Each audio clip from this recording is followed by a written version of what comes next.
பேசுனதையும் கேட்டீங்க. வக்ஃபு வாரிய சட்ட திருத்தத்துல என்ன மாற்றம் வேணும், இன்னைக்கு உச்சநீதிமன்றம் சொல்லி இருக்கிறதோட அடுத்த கட்டம் என்ன?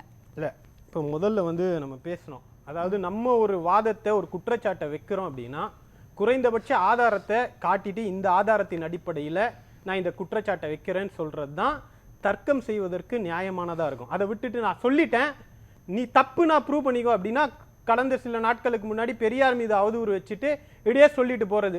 ஒரு வாட்டி இவங்க அவதூறு பேசிட்டு போவாங்க, ஒரு வாட்டி நீதிமன்றத்துக்கு போகிறது தான் திமுகவுக்கும் திராவிட இயக்கத்துக்கும் வேலையா? குறைந்தபட்சம் அந்த நெறி இல்லாம ஒரு குற்றச்சாட்டு வைக்கிறதே தர்க்கத்துக்கு எதிரானது, நியாயமான தர்க்கத்துக்கு எதிரானது ஒண்ணு. இன்னொன்னு, இந்த நாடு இஸ்லாமிய சட்டத்தின் அடிப்படையில் நடக்குதா இல்ல பாபா சாஹேப் அம்பேத்கர் கொண்டு வந்த சட்டத்தின்படி நடக்குதான்றதான் பார்க்கணும். இதுல தேவைன்னா இஸ்லாமிய சட்டத்தின்படி, இஸ்லாமிய நம்பிக்கையின்படி முஸ்லிமுக்கு இந்த சட்டம், இந்துக்கு இந்த சட்டம் அப்படி கிடையாது. இங்கே எல்லாரும் சமமாக பார்க்கப்பட வேண்டும். வேலை வாய்ப்புன்னு வந்துச்சுன்னா இல்ல பொது சட்டங்கள் அப்படின்னா பொதுவானதா இருக்கு. அதில் ஒரு விதிவிலக்கா பல சட்டங்கள் இருக்குது. இப்போ வக்ஃபு விவகாரத்திலே வர்றோம், இவ்வளோ விஷயங்கள் பேசிட்டு இருக்காங்க. நான் ட்ரிப்ளிகேன்ல ஒரு சொத்தை மட்டும் வச்சுக்கிட்டு ஒரு உதாரணத்தை சொல்றேன். ட்ரிப்ளிகேன்ல கிட்டத்தட்ட ஒரு 20 கிரவுண்ட் இடம் வக்ஃபுடைய இடம்ங்க. 99 ஆண்டுகளுக்கு கழிச்சு அதை வக்ஃபு மீட்டெடுக்குது. மீட்டெடுத்து இந்த வக்ஃபோட சொத்தா இருக்கும்போது டாக்குமெண்ட் இருக்குது. அங்க ஃபயர் ஸ்டேஷன் கட்டணும் அப்படின்னு காவல்துறை கேட்குது. கிட்டத்தட்ட 2 கிரவுண்ட் இடம் ஃபயர் ஸ்டேஷனுக்கு கொடுத்தாச்சு. இப்ப 100 வருஷம் நடக்குது. இப்ப 100 வருஷம் கழிச்சு அந்த இடம் ஃபயர் ஸ்டேஷன் வக்ஃபுடைய சொத்துன்னு சொன்னா என்ன பிரச்சனை? என்ன பிரச்சனை? ஏதாவது பிரச்சனையா? வக்ஃபுடைய சொத்து தான். அந்த சொத்தை பொது நலனுக்காக, மக்கள் பயன்பாட்டுக்காக ஃபயர் ஸ்டேஷனுக்கு கொடுக்கப்பட்டிருக்கு. இப்ப அந்த மாதிரி எப்படி வக்ஃபுடைய சொத்து சொல்லலாம்? எப்படி இந்த ஸ்டேஷனை வக்ஃபுடைய சொத்து சொல்லலாம்னா அதுதான் ஃபேக்ட். அந்த உண்மை, அந்த யதார்த்தம் வக்ஃபுடைய இஸ்லாமிய வழிபாடு இடங்கள் பொதுமக்களுடைய பயன்பாட்டுக்கு கொடுக்கப்பட்டிருக்கிறது. இதுல என்ன பிரச்சனை இருக்கணும்னு எனக்கு புரியல. அதுக்காக சட்டத்தை மாத்துறோம். எப்படி மாற்ற முடியும்? ஏன் மாற்றணும் அப்படின்ற ஒரு கேள்வி. இன்னொன்னு, எல்லாருக்கும் சமமா? இப்போ திருப்பதி தேவஸ்தானத்துக்குள்ள நான் அதுதான் சொல்றேன், அதுக்குள்ள அபிஷேகம் செய்யக்கூடிய உரிமை கேட்கல, அங்க போய் வழிபாட்டை எப்படி நடத்தணும்ன்ற அந்த உரிமையில ஒப்பிடுக்கு நிர்வாகம் செய்வதற்கான உரிமை. டிடிடியுடைய சொத்துக்கள் இருக்கு, இங்க சென்னையில் இருக்கு டிடிடியுடைய சொத்து, எத்தனையோ பிளாட்ஸ் இருக்கு, எத்தனையோ மக்கள் கூடியிருக்காங்க. அதை நிர்வாகம் செய்யக்கூடிய உரிமை மற்றவர்களுக்கு கொடுப்பீங்களான்னு தான் நீதிமன்றத்தில் கேட்கப்பட்ட கேள்வி. அப்ப இதையும் அதையும் ஒப்பிட முடியாது அப்படின்னா அப்ப வக்ஃபு சொத்து மட்டும் யார் வேணாலும் உள்ள வரலாமா? இன்னைக்கு காசி விஸ்வநாதர் கோயில் ஆக்ட்னு ஒன்று இருக்கு. 1983 ஆக்டின் படி யூபியில யார் யாரெல்லாம் ட்ரஸ்டீஸா இருக்கலாம். ட்ரஸ்டீஸுக்கு கோயிலுக்குள்ள போய் பூஜை பண்ற வேலை கிடையாது. ட்ரஸ்டீஸ் நிர்வாகம் செய்யக்கூடிய வேலை. அந்த ட்ரஸ்டீஸ் யார் யாரா இருக்கலாம் அப்படின்னா நிதி செயலாளர் இருக்க வேண்டும், கலாச்சார செயலாளர் இருக்க வேண்டும், அந்த வாரணாசி மாவட்டத்துடைய கலெக்டரா இருக்க வேண்டும். இதெல்லாம் போட்டுட்டு அதுல ஒரு கிளாஸ், அவர் இந்துவாக அல்லாத பட்சத்தில் அவருக்கு அடுத்த நிலையில் இருக்கக்கூடிய இந்து தான் அந்த ட்ரஸ்டியா இருக்க முடியும் அப்படின்னு. அப்போ ஒரு கோயிலுடைய ட்ரஸ்டிக்கு என்ன வேலை? நிர்வாகம் செய்யக்கூடிய வேலை. அந்த நிர்வாகம் செய்யக்கூடிய வேலையில கூட மதம் பார்த்து உங்களுக்கு வேண்டும் என்றால் அதை நீங்க வச்சுக்கிறீங்க.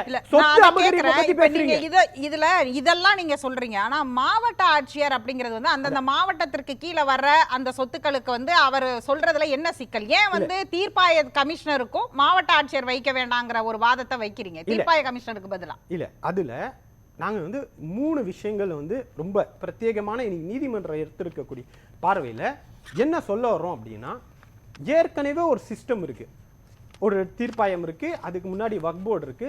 இது எல்லாமே தன்னிச்சையாக நடப்பதல்ல.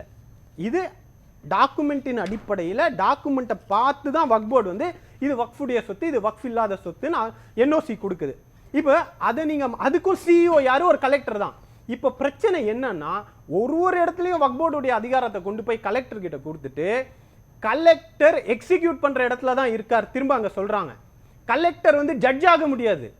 ஒரு 2 பேருக்கு மத்தியில் நடக்கக்கூடிய டிஸ்பியூட்ல collector can not be educate. அதுதான் சிஜே இன்னைக்கு சொல்றாரு. ஒரு ஆபீசருடைய வேலைன்றது எக்ஸிகியூட்டிவ், நீதிமன்றம் தான் தீர்ப்பு சொல்லக்கூடியது. அப்ப வக்ஃப் போர்டுக்கு குவாசி ஜுடிஷியல் பவர் இருக்குது. இப்ப அது சும்மா எடுத்தோடனே கொடுக்காது. அது உங்களுக்கு பிடிக்காத பட்சத்துல, அந்த வக்ஃப் போர்டுக்கு அந்த தீர்ப்பு சொல்றத பிடிக்காத பட்சத்துல ட்ரிபியூனல் இருக்கு. ட்ரிபியூனல்ல ஜட்ஜ் இருக்காரு. அது முஸ்லீம் ஜட்ஜா, கிறிஸ்டியன் ஜட்ஜா, இந்து ஜட்ஜான்ற கேள்வி கிடையாது. அந்த பார்வையை நீதிமன்றத்தின் மேல வைக்க முடியாது. அப்ப அந்த மாதிரி மதத்தின் அடிப்படையில கொண்டு வந்தா இந்த சட்டம் கொண்டு வந்த அரசில் ஒரு முஸ்லீம் கூட கிடையாதுங்க. அது அப்படி விவாதம் பண்ணலாமா? குடியரசு கையெழுத்து போட்ட குடியரசு தலைவர் முஸ்லீம் கிடையாதுன்னு விவாதம் பண்ண முடியுமா? ஒரு நீதிபதியை கூட மதத்தின் பார்வையில் பார்க்கக்கூடிய அளவுக்கு அவல நிலையில இந்த நாடு போய்கிட்டு இருக்கு. அந்த அளவுக்கு மத வெறுப்பு பூந்து இருக்கு. இந்த பின்னணியில் இது கொண்டு வரப்பட்ட சட்டம் தான். நான் ஒரே ஒரு இன்னைக்கு 2 விஷயங்கள் நீதிமன்றத்துடைய பார்வையில் ரொம்ப முக்கியமானதா எடுக்கணும்.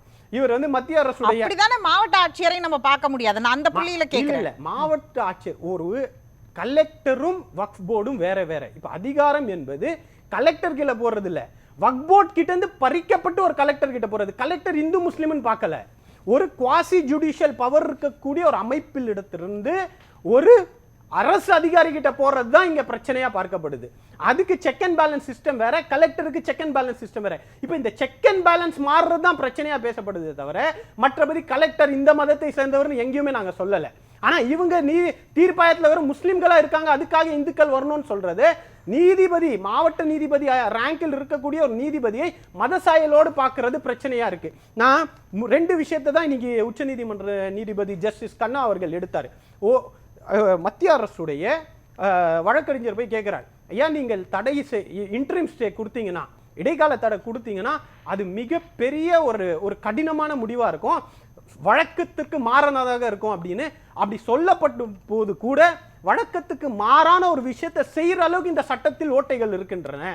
இப்போ இது ஜட்ஜு கன்வின்ஸா இருந்தாருன்னு வச்சுக்கோங்க, இன்டரிம் ஸ்டே கொடுத்துருக்க மாட்டார். 7ஆம் தேதி நீங்க சப்மிட் பண்ணுங்க, அது வரையும் சட்டம் தொடரும்ன்றார். மிகப்பெரிய பிரச்சனை களத்தில் உருவாகும். இந்த வேர்ட் யூஸ் பண்றார், this will create a lot of problems in the ground. ஏன்னா 300-400 ஆண்டுகளுக்காக ஒரு நடைமுறை இருக்கிறது.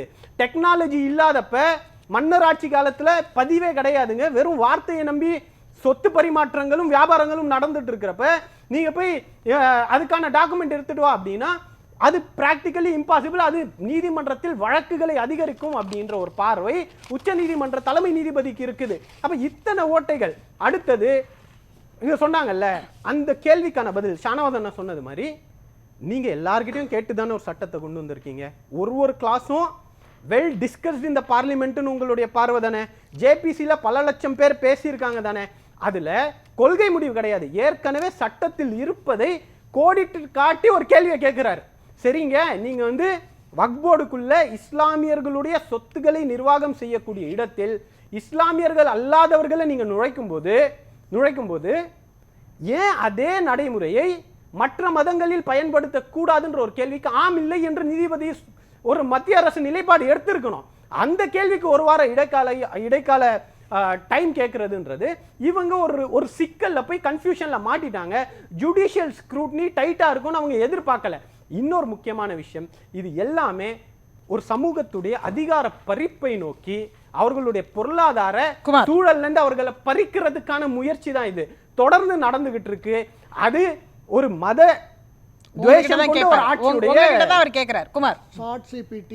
விக்கிபீடியா எல்லாத்துலேயும் உள்ள ஒரு பதிவு நான் பல நாளாக பார்த்துருக்குறேன். அது நீங்கள் அது இல்லாமல் நம்ப மாட்டேன்னு நீங்கள் சொல்லக்கூடாது. அது இல்லைன்னா அதுக்கு மேலே நம்ம வழக்கு போடலாம். நான் அதை என்ன சொல்கிறேன்னா, 2014க்கு முன் மோடி ஆட்சி வருவதற்கு முன் டெல்லியில் வக்ஃப் போர்டு சொத்து ஆவணங்களை வக்ஃப் போர்டிடம் ஒப்படைத்த ஆவணங்களின் விவரம் 2014ஆம் ஆண்டு இந்தியா பொது தேர்தலுக்கு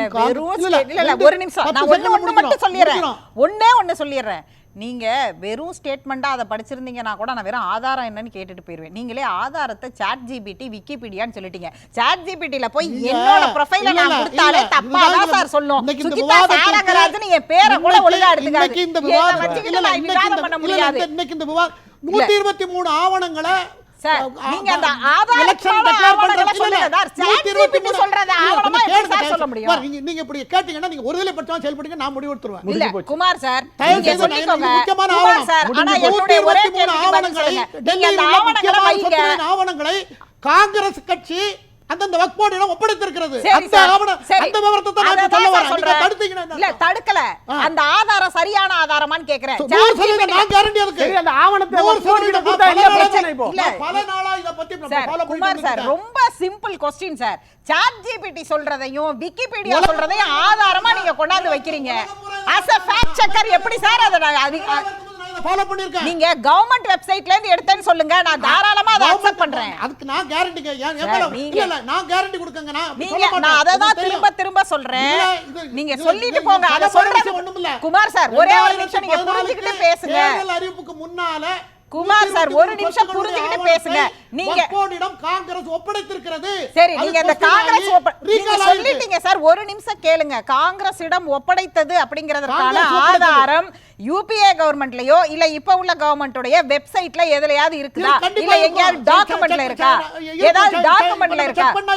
இல்ல ChatGPT சொல்றத கேட்டுட்டு நீங்க சொல்றீங்கங்கறத நான் எப்படி சார் மக்கள் பார்வை? நான் தான் சொன்னா ஒருநிலை பார்வை இருக்கும். இது ஊரறிஞ்ச விஷயத்தை நம்ம இல்லன்னு சொல்ல முடியாது. சுகிதா சாரங்கராஜ் பேரை கூட சரியா சொல்லாத ChatGPT சொல்றத நீங்க நம்புறீங்க. என் ப்ரொஃபைல பத்தி நான் கேட்டா சரி பரவாயில்ல மக்கள் பார்வைக்கு விட்டுறேன்.